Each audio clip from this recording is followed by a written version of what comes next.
After hearing the compelling testimony during this study, I drafted and introduced Bill S-250 in the Senate chamber in late June.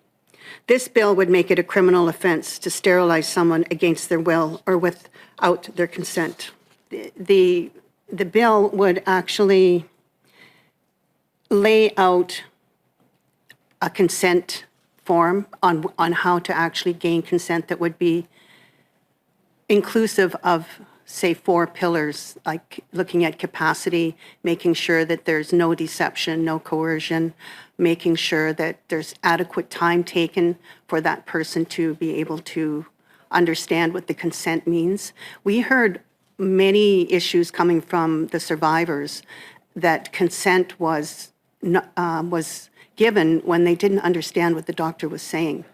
So the whole issue of consent is a really big problem. And I believe it's probably been the main concern that we need to deal with. Within this bill, we have consent addressed in the bill. We also have a final consent as well, that the patients are provided one last opportunity before the procedure takes place if they have consented. Because one thing that we don't want to do is we don't want to remove the agency from women to be able to consent to a tubal ligation. But we have to be sure that free, prior, and informed consent has been given. Just to add to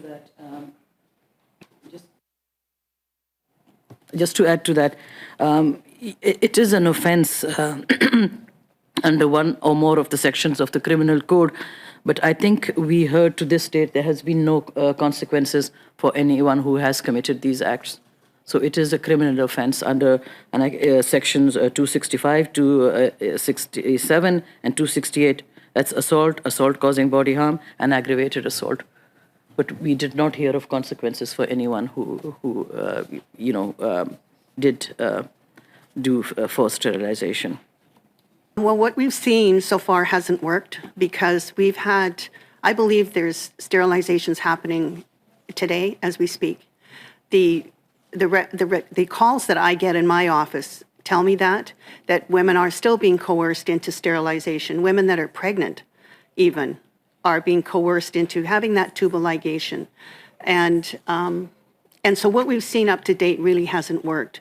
We know that there's women that have joined the class actions in 2019. We heard from one of the survivors that was sterilized in 2018 when she was 24 years old with 2 children. So we need to have some extra teeth. And I think that passing this bill might make them stop and think a little bit more before they actually do something like that again. I would like to see a government compensation package. I would like to see a holistic approach. We've studied this. This has happened in many other parts of the world as well. We've been working with Peru. Peru, over 200,000 indigenous women were sterilized in the Fujimori regime. Now these women have come together and said, no more.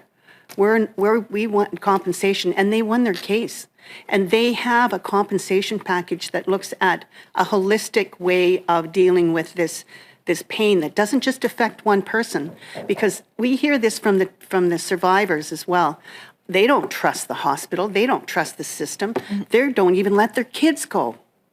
They're in danger. They need a healthcare system, and they need reparation that is addressed to them, to their special needs as a survivor of this. We've heard from Nicole Rabbit, who talked about her whole family being affected for generations and generations. And this is what I think needs to happen. We need to look at a holistic approach at how can we help these women and their families and the legacy that is coming from each sterilization of the cutting of those fallopian tubes.